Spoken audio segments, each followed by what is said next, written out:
Naririnig ko siguro yung pag ano ng hangin. Medyo malapit na kami. Pero meron doon banda sa palabasan ng highway. Kaso, sobra siyang malalim. Yung mga kasama ko maliliit lang. Guys, sabi ba dito pag umakyat kayo ng bundok, ang dami nakatanim na prutas. So, pwede kayong kumuha doon. Magpapaalam kayo doon mismo sa puno na pagkukuhaan nyo. Kasi, dito sa kanila, nagtatanim sila sa bundok ng mga prutas. Pagka umakyat kami, naglalakad-lakad kami sa bundok. Nung madami pa kami tao sa bahay. Kaya daming tao. Isla Errol yun. Hmm. Yan na naman patuloy. O, nagtag-eban. Yan. Back doon sa sinasabi ko.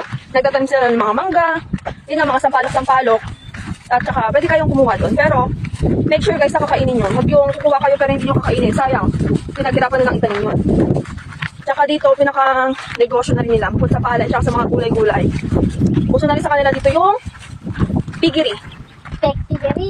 Piggery mo. Anak ka. Piggery mo. Tigeri. Piggery mo. Guys, bingi yung kasama ko. I'm not tingin.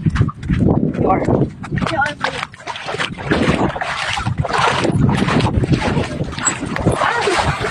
Kaya ba? Maliligo kami. Sa Evan guys, ang tuba na ni Evan guys. Tara Evan, sumama ka sa amin. Yan, may na-recruit kami isang pangpinsan ko. Isa pang pinsan yan guys. Kami ay maliligo sa ilog. Ay, mababaw? Maglakad ka tayo papunta doon. Dito na lang. Hindi, kung upo-upo lang naman. Okay lang, sige. Dito na lang ah. Check muna natin. Ababaw lang dyan. Kaya nga, tignan nga natin, may daan naman dito. Hindi, may isang kapatid. Ay! Binakgal dito yung puno. Pero malalim tayo.